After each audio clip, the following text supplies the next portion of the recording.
Bertemu kembali. Hari ini kita akan belajar tentang penggolongan dan penghasilan bunyi bahasa, iaitu vokal. Dalam tajuk penggolongan dan penghasilan bunyi bahasa, kita akan belajar tentang vokal.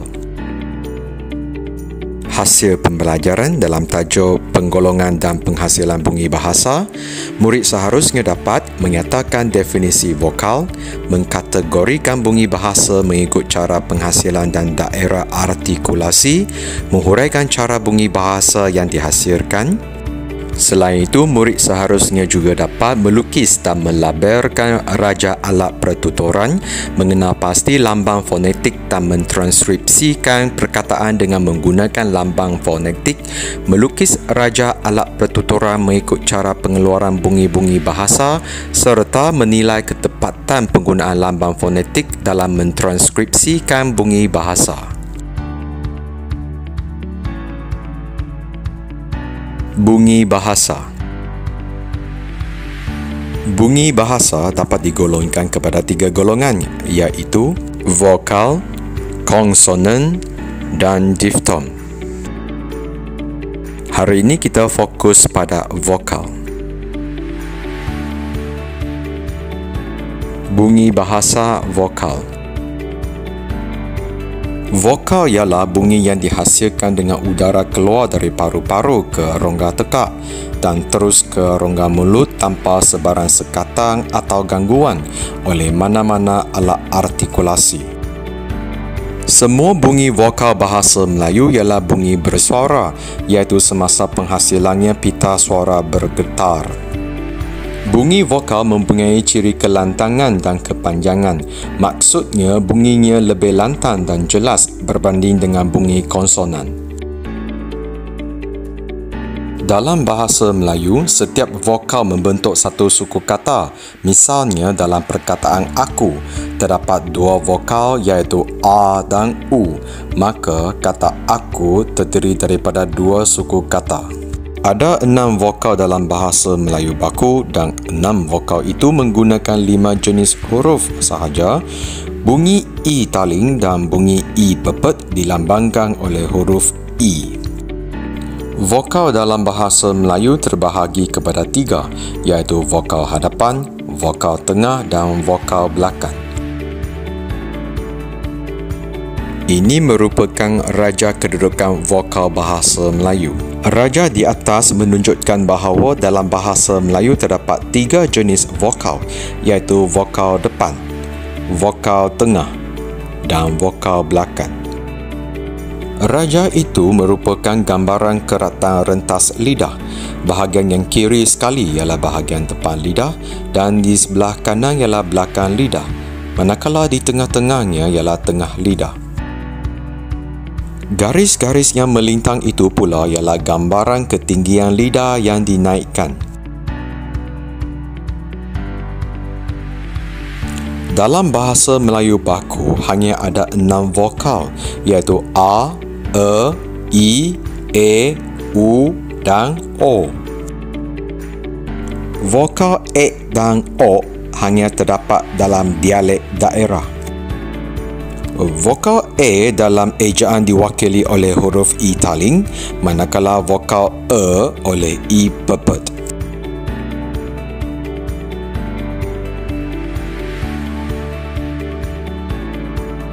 Vokal depan.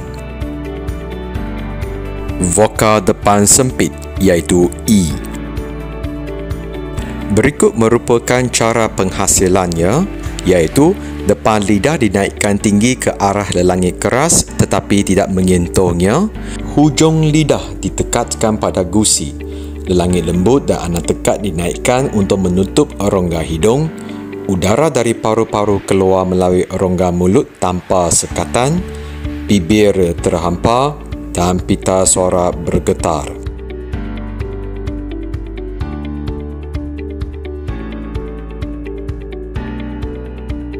Vokal depan separuh sempit, iaitu A. Cara penghasilannya, depan lidah dinaikkan ke arah lelangit keras tetapi tidak setinggi seperti vokal I. Hujung lidah didekatkan pada gusi tetapi lebih rendah daripada vokal E. Lelangit lembut dan anak tekak dinaikkan untuk menutup rongga hidung.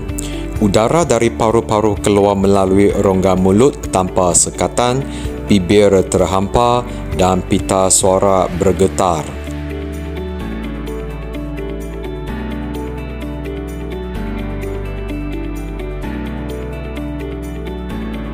Vokal tepang luas iaitu A. Cara penghasilannya, kedudukan depan lidah adalah rendah, lelangit lembut dan anak tekak dinaikkan untuk menutup rongga hidung, udara dari paru-paru keluar melalui rongga mulut tanpa sekatan, bibir berada dalam keadaan neutral dan pita suara bergetar.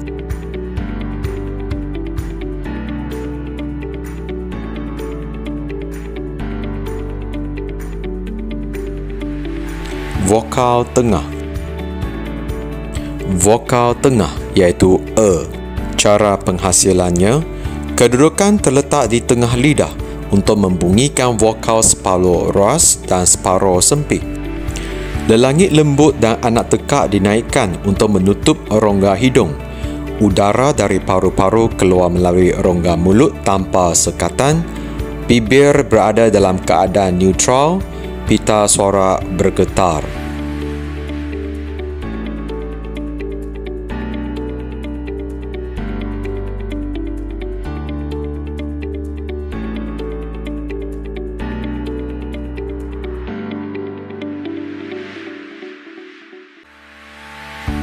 Vokal belakang.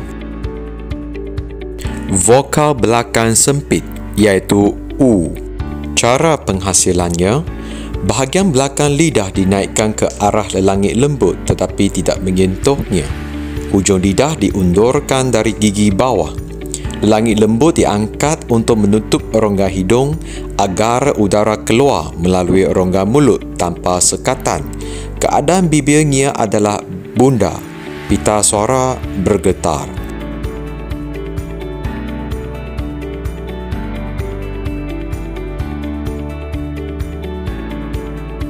Vokal belakang separuh sempit iaitu O. Cara penghasilannya, bahagian belakang lidah dinaikkan ke arah lelangit lembut tetapi tidak setinggi vokal U. Hujung lidah diundurkan dari gigi bawah. Lelangit lembut diangkat untuk menutup rongga hidung agar udara keluar melalui rongga mulut tanpa sekatan. Keadaan bibir hampir bunda dan pita suara bergetar. Artikulasi tambahan.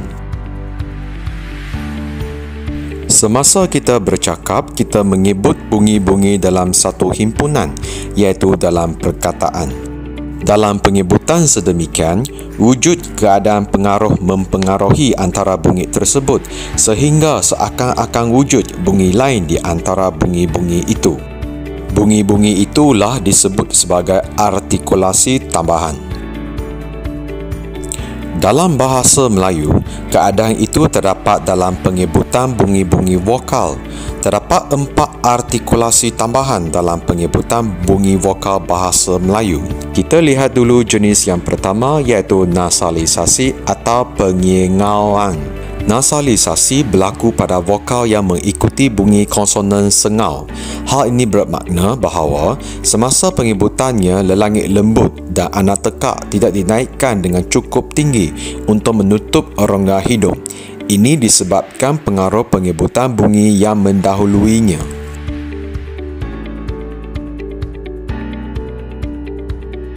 Vokal yang mengalami nasalisasi ini hadir dalam posisi seperti yang berikut.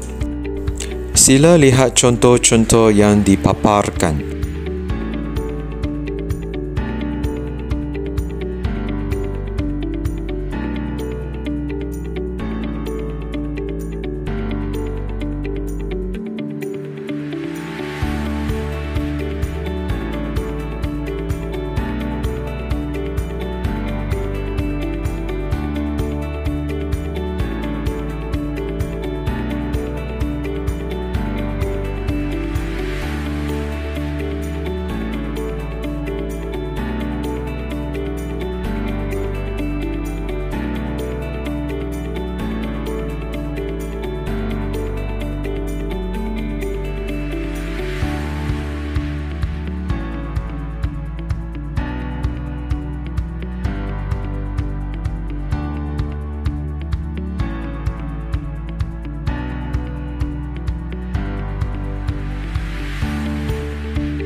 Seterusnya kita lihat jenis yang kedua iaitu pelelangit kerasan atau palatalisasi. Unsur bunyi ini wujud dalam penyebutan vokal rangkap iaitu vokal yang hadir secara berturutan seperti rangkap I, U, Io atau Ia. Dalam penyebutan vokal rangkap ini, lelangit keras turut terlibat kerana bunyi yang wujud di situ ialah seakan-akan bunyi I, iaitu separuh vokal lelangit keras. Seterusnya kita lihat pelelangit lembutan atau glotalisasi. Unsur bunyi ini terhasil jika terdapat dua vokal yang sama hadir berturutan. Semasa membunyikannya, berlaku hentian di antara kedua-dua vokal itu. Unsur bunyi ini menyerupai bunyi hentian glotis. Semasa penyebutannya, udara ditahan pada bahagian glotis, kemudian dilepaskan dengan serta-merta.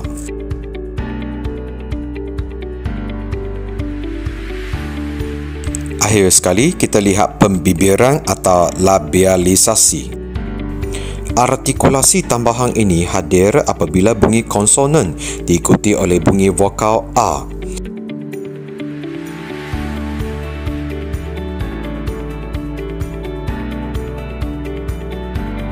Dan juga bunyi vokal U yang diikuti oleh sama ada bunyi vokal U, O, A atau I.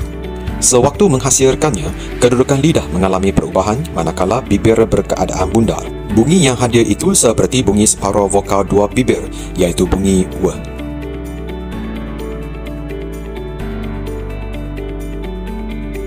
Setakat ini sahaja untuk hari ini, kita jumpa lagi.